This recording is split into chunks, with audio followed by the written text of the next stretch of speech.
Hello दोस्तों, welcome back to LR chemistry YouTube channel.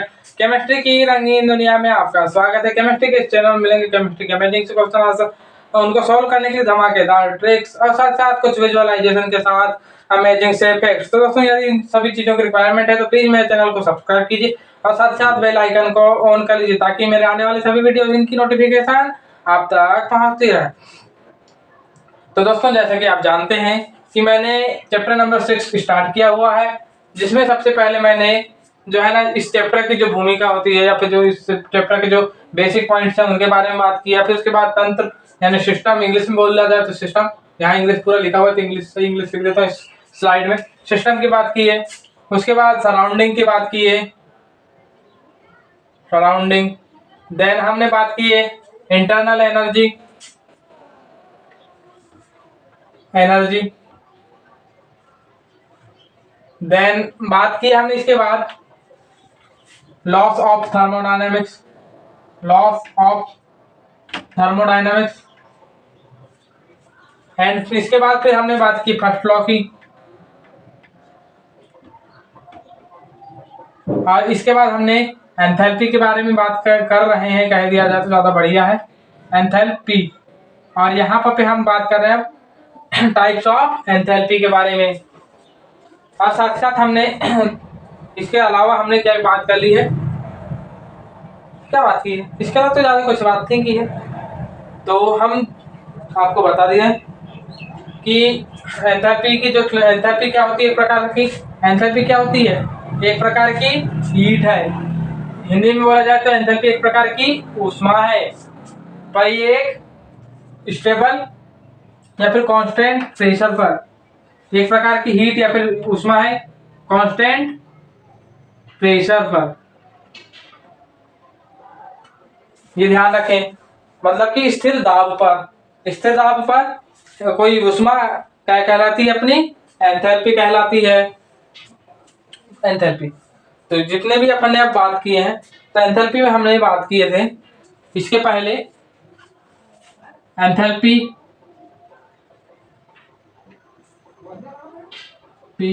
Of formation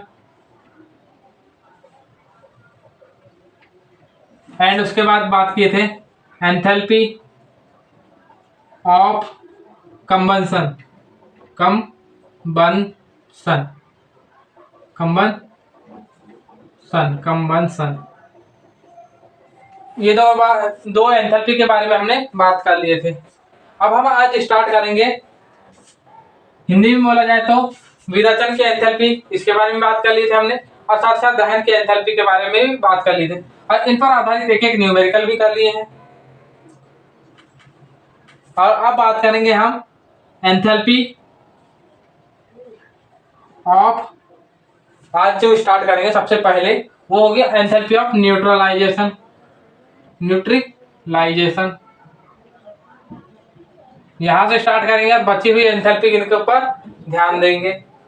मतलब neutralisation है उदासीनीकरण, उदासीनीकरण की एंथैल्पी के बारे में जानकारी लेंगे। ये तो रही बात यहाँ इस चैप्टर की।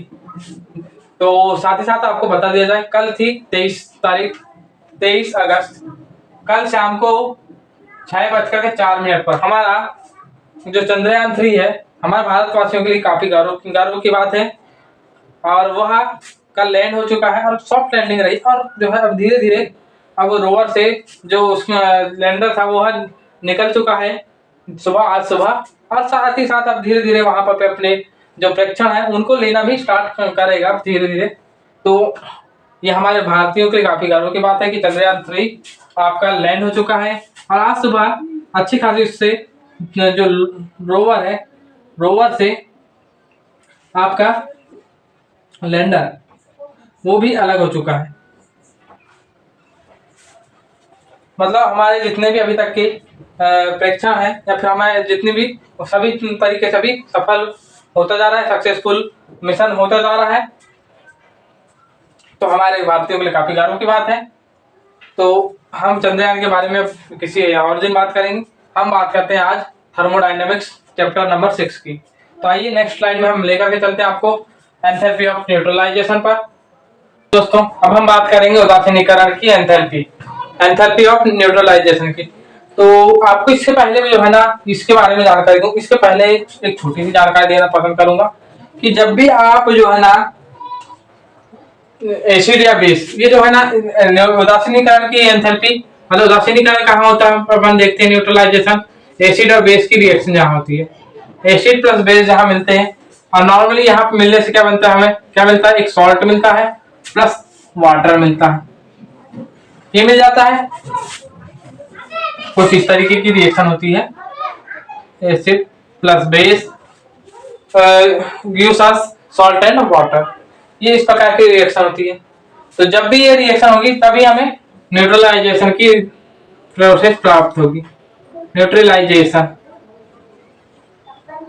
इसकी प्रोसेस प्राप्त होगी। हिंदी में बोला जाए तो उदासीनीकरण तभी होगा। तो उदासीनीकरण होगा कब, जब एसिड और बेस आपस में मिलेंगे। मेन रूप से बात की जाए तो एसिड और बेस का मिलना। तो जब भी एसिड और बेस मिलेंगे तो वो जो अभिक्रिया करेंगे वो जो है ना ग्राम तुल्यांक की भाषा में करेंगे। किस रूप में करेंगे, ग्राम तुल्यांक के रूप में, इस रूप में अभिक्रिया करेंगे आपस में। समझ गया, ग्राम तुल्यांक, तो इनका भार जो निकाला जाएगा या फिर इनकी जो मात्रा प्राप्त की जाएगी, ये मात्रा प्राप्त की जाएगी ग्राम तुल्यांक के रूप में। तो यहीं से अपन जो है ना अपनी भाषा, जो अपनी एंथैल्पी की परिभाषा है, अब यहां से हम लिखते हैं। तो आइए लिखिए, ये तो नॉर्मल सी बातें थी, आइए अब हम लिखते हैं। थोड़ा सा यहाँ पर छोटे शब्द लिख दिया हूं, पर कोई बात नहीं, आप शब्दों से समझ जाइए। अब हम लिखते हैं, आपको समझ में आ जाए ऐसी भाषा में परिभाषा लिख देते हैं। 1 ग्राम तुल्यांक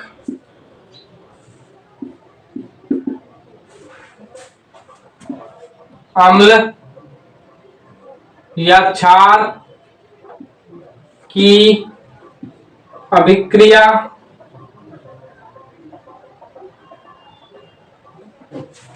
से मुक्त उष्मा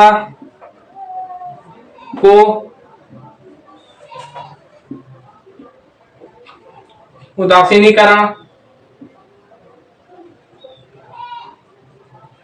उदासीनीकरण की एंथैल्पी कहते हैं। इसे नहीं, ये परिभाषा होगी 1 ग्राम तुल्यांक अम्ल या क्षार की अभिक्रिया से मुक्त उष्मा को उदासीनीकरण की उष्मा कहते हैं। तो अब यहाँ पे अभी तो हमारे पास है नहीं तो आपको बता दिए होते, लेकिन साथ साथ इसे ध्यान रखिए। अब इंग्लिश में बोला जाए तो इसे इंग्लिश में इस प्रकार लिख सकते हैं, a free heat from the reaction between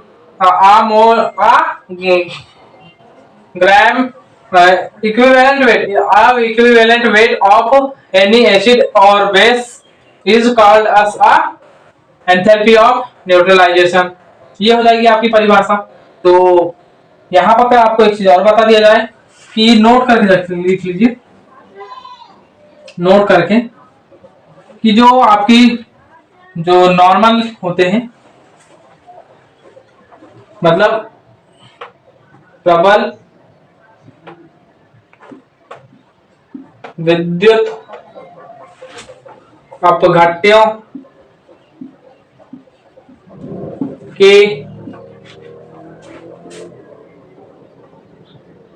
की अभिक्रिया की एंथैल्पी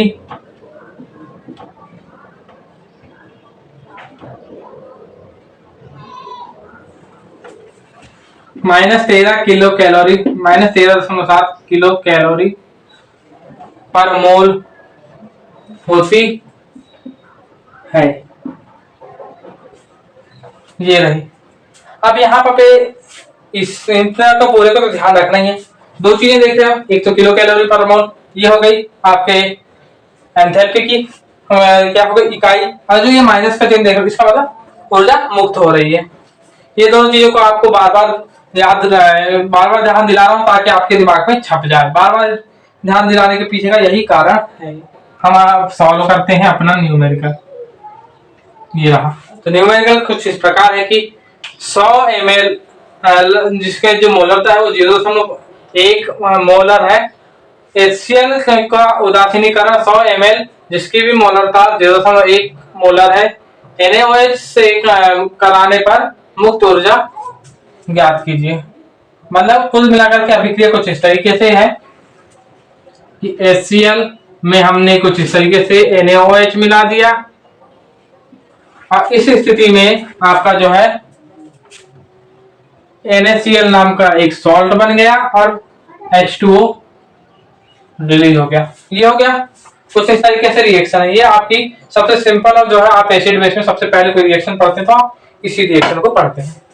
तो यहाँ पर जो कि बोला गया है कि इसका जो है ना जो आयतन है वो है 0.1 मोलर। इसका जो मोलरता मोलरिटी है, और साथ साथ आपको अब इंग्लिश वाले इनके लिए find the free energy if 0.1 molar and 100 ml HCl neutralized by 0.1 molar NaOH with 100 milliliter volume.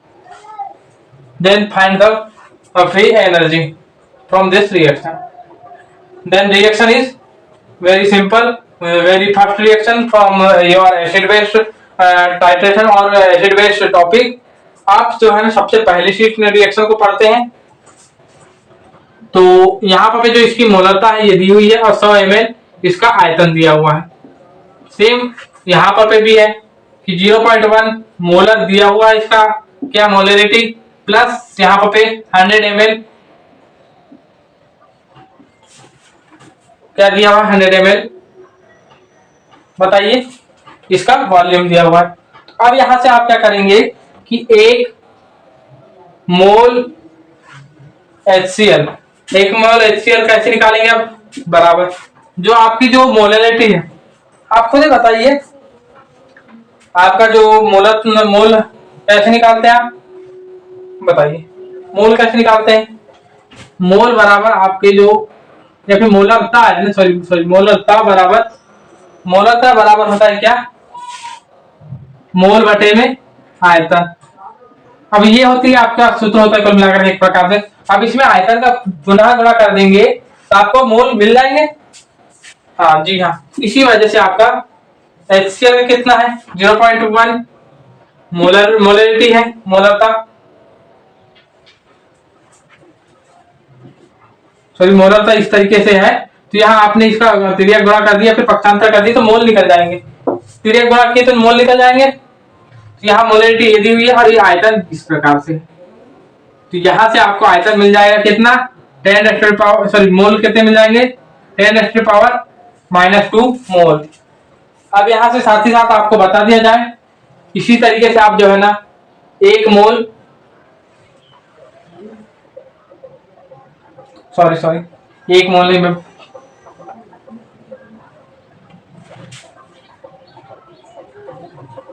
एक मोल कर रहा हूं मैं, जो है ना ये क्या हो जाएंगे तब HCl के मोल कितने हो गए इतने, और NaOH के मोल क्योंकि हमारे को एक थोड़ी मिल रहा है, हमें तो इतने मोल मिल रहा है ना, तो ये के मोल। अब आपको जिस तरीके से लिखना है मोल उस तरीके से लिख सकते हैं, हिंदी वाले हिंदी से, इंग्लिश वाले इंग्लिश से लिख सकते हैं। 0.1 इंटू 100 बराबर 10⁻⁻2 मोल, ये हो गए। अब यहां पर साथ ही साथ आपको बता दिया जाए कि आपको पता है कि 1 मोल एसिड प्लस बेस से अम्ल व क्षार से 1 मोल जल प्राप्त होगा। अगर से सिंपल इसी तरीके की रिएक्शन होगी तो 1 मोल से 1 मोल ही प्राप्त होगा, 1 मोल अम्ल व क्षार से 1 मोल जल का अणु प्राप्त होगा। तब 10 की घात ऋण 2 मोल अम्ल व क्षार से 4 से 10 की घात ऋण 2 मोल जल के अणु प्राप्त होंगे,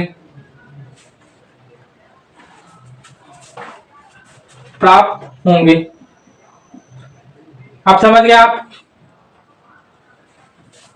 कि अगर से 1 मोल होता, कुछ इस तरीके से 1 ही मोल होते तो 1 मोल प्राप्त होता, लेकिन यहाँ पर आपके 10 की घात ऋण 2 मोल है तो 10 की घात ऋण 2 मोल ही प्राप्त होंगे, मतलब जितने मोल आपके अभिकृत होंगे उतने ही मोल प्राप्त होंगे। तो इससे तब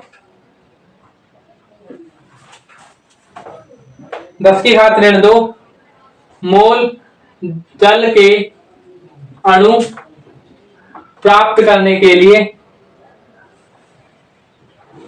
सॉरी यहाँ पर ये चीजें, इसके पहले आप जो है एक और चीज लिखेंगे तो उसके लिए थोड़ी सी जगह खाली कर लेते हैं।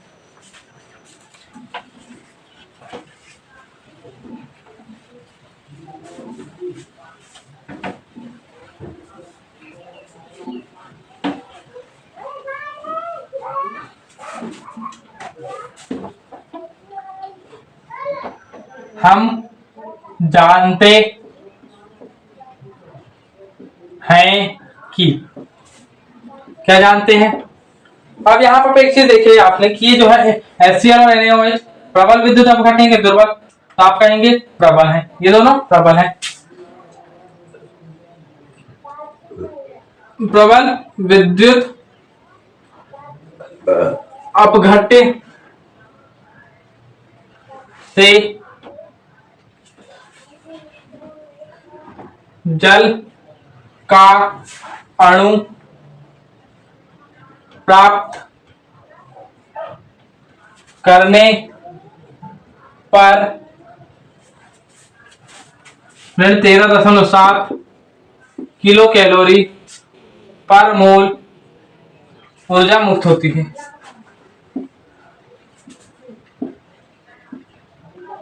मुक्त होती है, अधिकतर तो इसका थ्योरेटिकल ही है, कुछ कुछ चीजें ही इसकी न्यूमेरिकल नहीं है।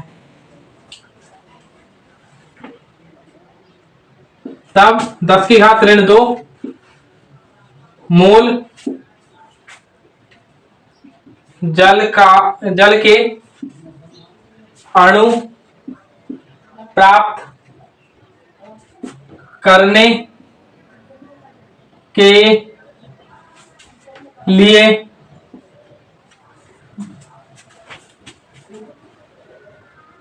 13.7 गुणा 10 की घात ऋण 2 किलो कैलोरी पर मोल या 137 कैलोरी पर मोल ऊर्जा मुक्त होगी।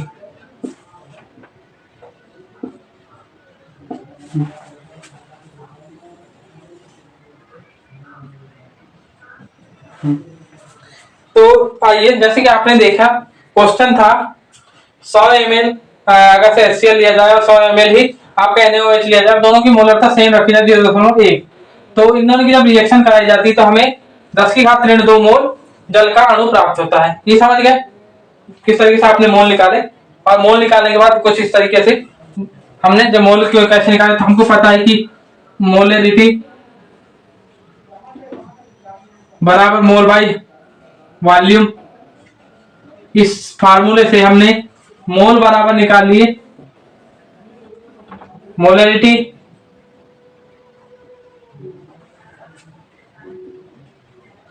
इनटू में वॉल्यूम, ये होता है। इस सूत्र से हमने निकाल ली क्या, इसके जो है NaOH और HCl के प्रयुक्त मोल ज्ञात कर लिए।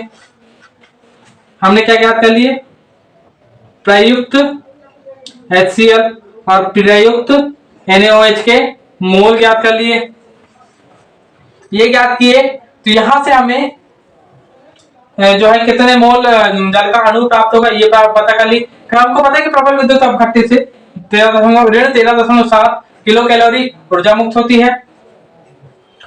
तो हमको ये भी पता है कि NaOH और HCl एक प्रबल विद्युत अपघट्य है। तब इस स्थिति में 10⁻²2 मोल जल के अणु प्राप्त करने के लिए -13.7 गुणा 10⁻²2 किलो कैलोरी पर मोल या 137 कैलोरी पर मोल ऊर्जा मुक्त होगी। अब आप समझ गए होंगे, नहीं समझे होंगे तो दोबारा से समझा से आप वीडियो रिपीट कर लीजिए, आपको खुद समझ में आ जाएगा। बहुत ही इजी क्वेश्चन था, थोड़ी सी गुणा भाग थी, बाकी कुछ नहीं था। अब आइए, अब हम अगले क्वेश्चन पर आते हैं। अब ये एक और चीज है जो कि यहाँ पे बार बार आप देख रहे हैं कि प्रबल विद्युत अपघट्य से इतनी ऊर्जा मुक्त हो रही है, लेकिन दुर्बल विद्युत अपघट्य से आपने देखा कि इससे कम ऊर्जा मुक्त हो रही थी। अभी तक आपने एक चीज सोचा, भाई केमिस्ट्री वाले हैं, सोचना तो आपका फर्ज बनता है कि जो आपका जो दुर्बल विद्युत अपघट्य है उसमें इससे कम ऊर्जा क्यों मुक्त हो रही है। उसके पीछे का रीजन ये है कि जो इतनी ऊर्जा जो प्रबल विद्युत अपघट्य में, क्योंकि वो पूरे तरीके से टूट जाता है, लेकिन दुर्बल विद्युत अपघट्य अपने आप में ही पूरे तरीके से नहीं टूटता, तो बची हुई जो ऊर्जा है, पहले जितनी ऊर्जा मुक्त होनी चाहिए थी उतनी तो ऊर्जा मुक्त होती है, लेकिन जो कुछ ऊर्जा है वो जो है ना फिर से उसको तोड़ने में, क्योंकि पूरे तरीके से टूटता नहीं है, पूरे तरीके से नहीं टूटता, इस वजह से उसको तोड़ने में दोबारा से ऊर्जा लग जाती है, इस वजह से कम ऊर्जा उससे मुक्त हो पाती है। यही है इसके पीछे का रीजन। मान लीजिए आपका 100 अगर से 100% आपका प्रबल विद्युत अपघट्य अगर से टूट रहा है, तो ये आपका हद से 5% ही टूट पाएगा। तो बचे हुए 90% को दोबारा तोड़ने के लिए जितनी ऊर्जा मान लो इतनी ऊर्जा मुक्त हो रही थी, तो इसमें से कुछ ऊर्जा इसको तोड़ने के लिए यूज हो जाएगी, इस वजह से इससे कम ऊर्जा मुक्त होती है। अब मैं जो है ना आपके लिए अगले स्लाइड पर आपकी अगली जो ऊष्मा है या फिर अगला जो एंथैल्पी का प्रकार है, बॉन्ड डिसोसिएशन एनर्जी, यानी कि बंध आबंध की enthalpy, bond enthalpy of bond dissociation या फिर बॉन्ड डिसोसिएशन। आबंध को तोड़ने के लिए आवश्यक ऊष्मा, कितनी ऊष्मा की मात्रा में होती है, इसके बारे में जानकारी हमें इसी से मिलती है। और जो आपकी जो विद्युत जो मोलरिटी है, सॉरी मोलरिटी कहने का मतलब जो आपका उदासीनीकरण की एंथैल्पी, इसकी जो है जरूरत हमें कब प्राप्त होती है या फिर इसके बारे में जानकारी कब हमें जरूरी होती है, जब हम एसिड और बेस की रिएक्शन करते हैं तब। अब हम बात करेंगे कि जब कोई बंध टूटता है, बनता है, उस समय कितनी ऊर्जा लगती है, इसके बारे में जानकारी लेंगे। तो अब हम बात करते हैं बॉन्ड डिसोसिएशन एनर्जी के बारे में। तो दोस्तों, जैसे कि यहाँ पर शब्दों से समझ में आ रहा है कि यहाँ हम बात करेंगे बॉन्ड ब्रेकिंग, यानी बॉन्ड तोड़ने की बात करेंगे। बॉन्ड तोड़ने की बात करेंगे तो आपको बता दिया जाए कि कोई अणु अगर से दिया हुआ, जैसे कि CO2 हुआ या CH4 हो गया या फिर आपका H2O हुआ, एक्सेट्रा, जैसे कि आपके HCl हुआ, तो इनके मध्य जो बंध होता है, बंधों को तोड़ने के लिए जब ये एक मोल होंगे, तो इनके एक मोल अणु से किसी बंध को तोड़ने के लिए आवश्यक ऊष्मा को क्या कहते हैं हम? बॉन्ड डिसोसिएशन एनर्जी या फिर बॉन्ड डिसोसिएशन हीट, ये कहते हैं हम। डिसोसिएशन के लिए हिंदी शब्द अभी ध्यान नहीं आ रहा है, तो उसको बॉन्ड ब्रेकिंग हीट भी कह सकते हैं। इस तरीके से आप यानी बंध को तोड़ने के लिए, एक बंध को तोड़ने के लिए आवश्यक ऊष्मा को हम कहते हैं क्या? Bond dissociation energy. उसके साथ बस इतनी सी है कि जो जिसका बंध तोड़ रहे हैं जिस अणु का, उसका एक ही मोल होना चाहिए।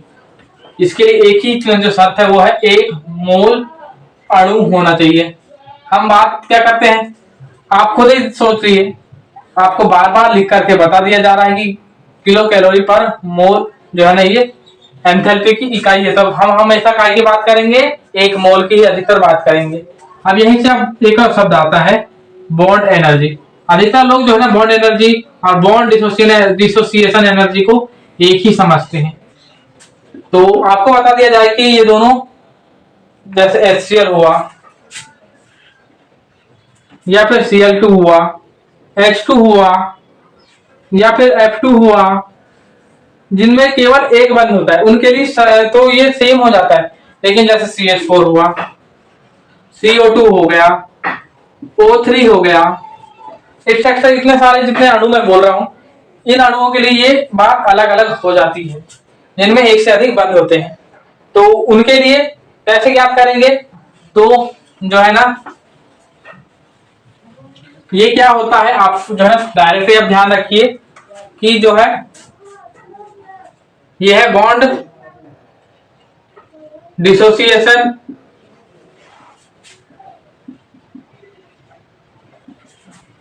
एनर्जी का औसत है, ये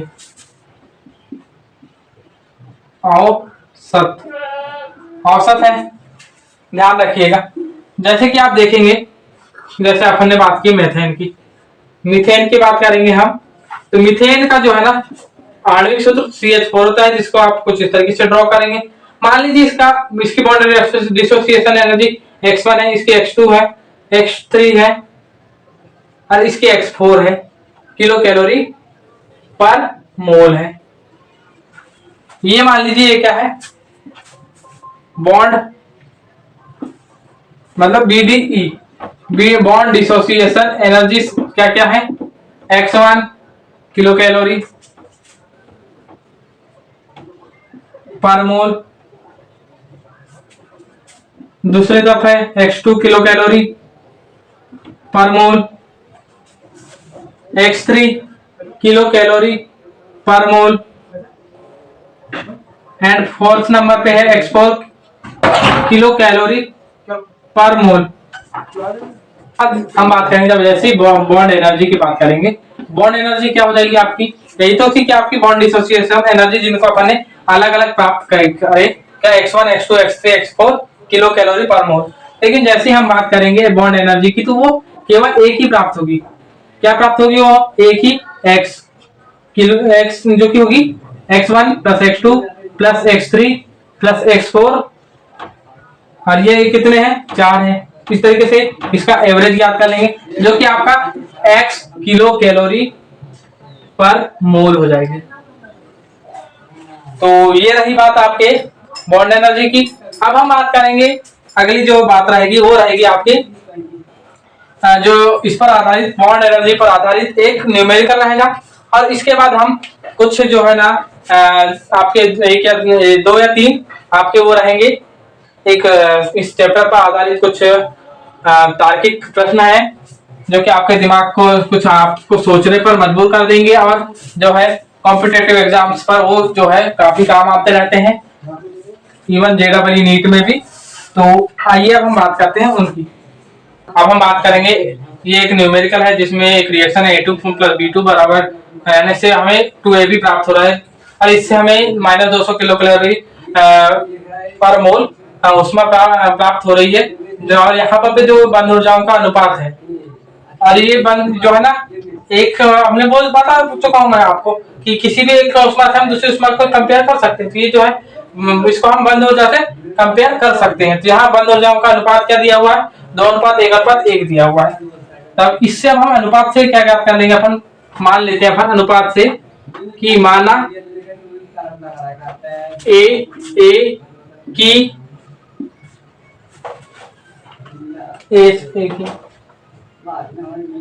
जी हाँ ए की बंद ऊर्जा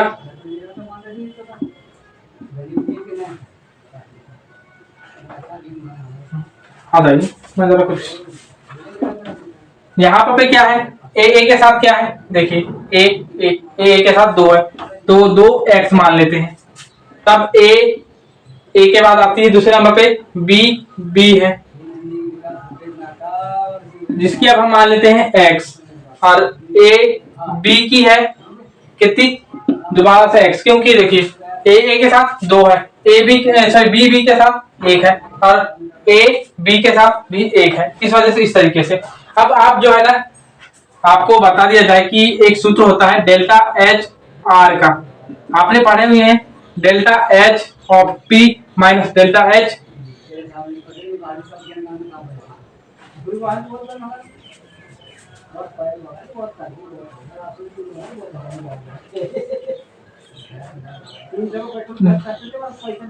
डेल्टा एच ऑफ आर ये है। तो इस सूत्र से अब आप क्या करेंगे, या फिर इस सूत्र को आप यहां ना लिखते हुए इस सूत्र को आप यहां लिख दीजिए, सूत्र डेल्टा एच ऑफ रिएक्शन बराबर delta H of product minus delta H of reactant. इससे आप हल करेंगे तो यहाँ पर आपको पहले से दिया हुआ है कि इसका मान जो है ना 200 किलो कैलोरी पर मोल दिया हुआ है, इतना दिया हुआ है।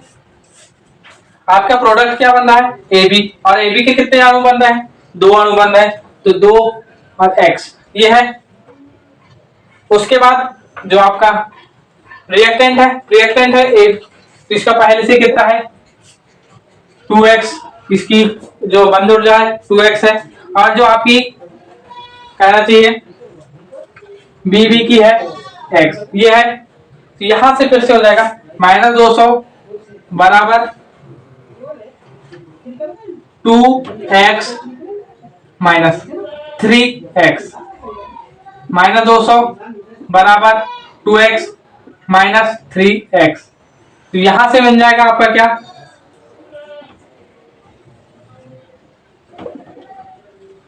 -200 बराबर -X, तो बन जाएगा आपका क्या अगला 200 बराबर में X, और X क्या आपकी जो है AB की बंद ऊर्जा ही पूछी गई है क्या? जी हाँ, AB की बंद ऊर्जा पूछी गई है। तब AB की बंद ऊर्जा बराबर X दिया हुआ है बराबर 200 किलो कैलोरी, ये आ जाएगी आपकी। लास्ट में जो है इसका मात्रक सही से लिखने के लिए किलो कैलोरी पर मोल जो है ना मात्रक भी सही से लिख लीजिए। तो ये हो जाएगा आपके क्वेश्चन का आंसर, जिसमें कि आपने जो है औसत से आपने इनका मान लिया आपने, और फिर ये जो आपका सूत्र होता है सूत्र से आपने इसका कंपैरिजन किया, और कंपैरिजन से आपने x का वैल्यू याद कर लिया। AB की जो बंद ऊर्जा आपने x मानी थी वो आ गई आपकी।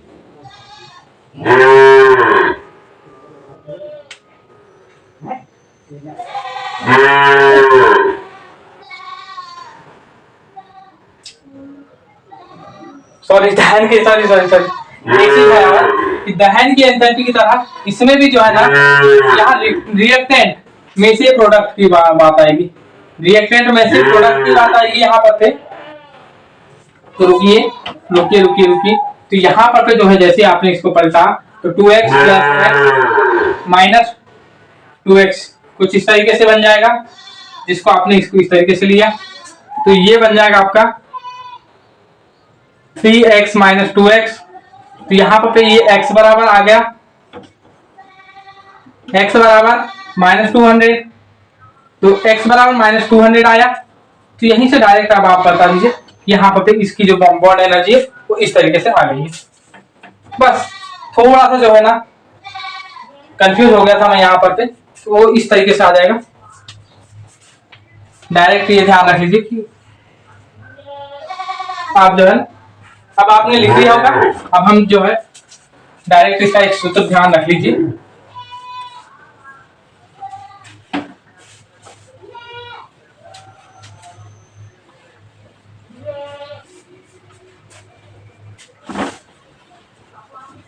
क्या डेल्टा एच ऑफ रिएक्शन बराबर बॉन्ड एनर्जी, सिर्फ और सिर्फ जो है ना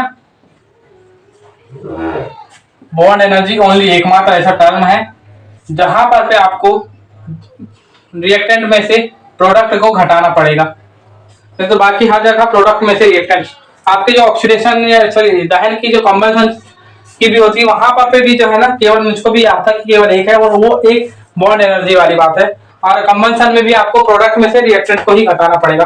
ध्यान रखिए मात्र एक यही है जहां पर फिर रिएक्टेंट में से प्रोडक्ट को घटाया जाता है, बाकी जगह प्रोडक्ट में से रिएक्टेंट घटाया जाता है। अब बात आती है जो मैंने बोला था आपको कि कुछ आपके बेसिक क्वेश्चंस होंगे उनको कर लेते हैं। अब हम आपके 2 से 3 बेसिक क्वेश्चन है।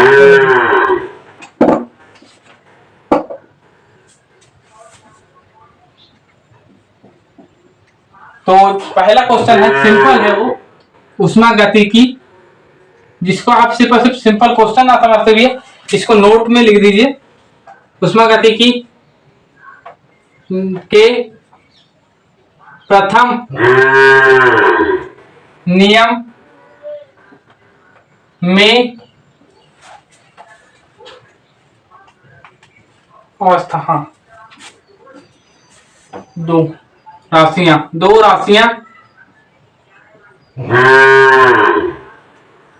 अवस्था, दो राशियां जो कि क्या क्या है, Q और W, अवस्था फलन है, फलन है।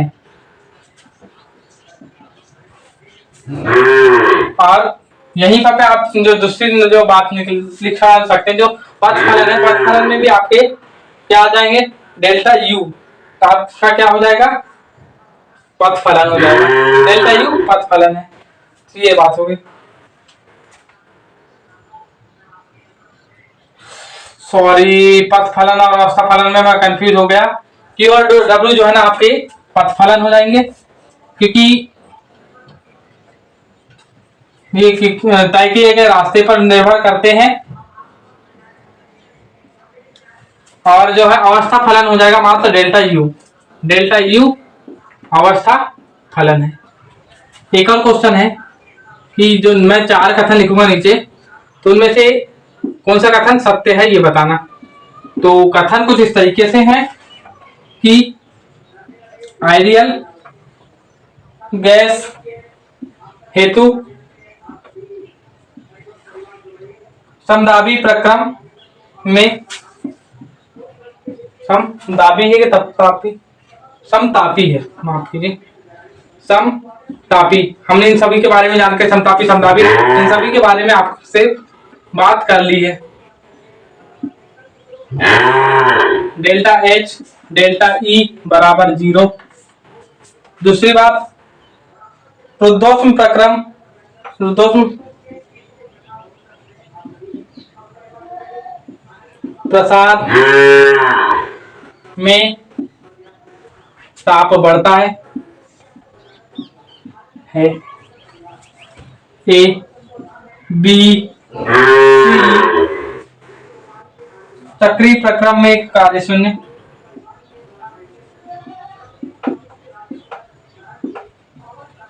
कार्य शून्य। और लास्ट वन D ट्यूब फटना, रुद्धोष्म प्रक्रम, रुद्धोष्म प्रक्रम।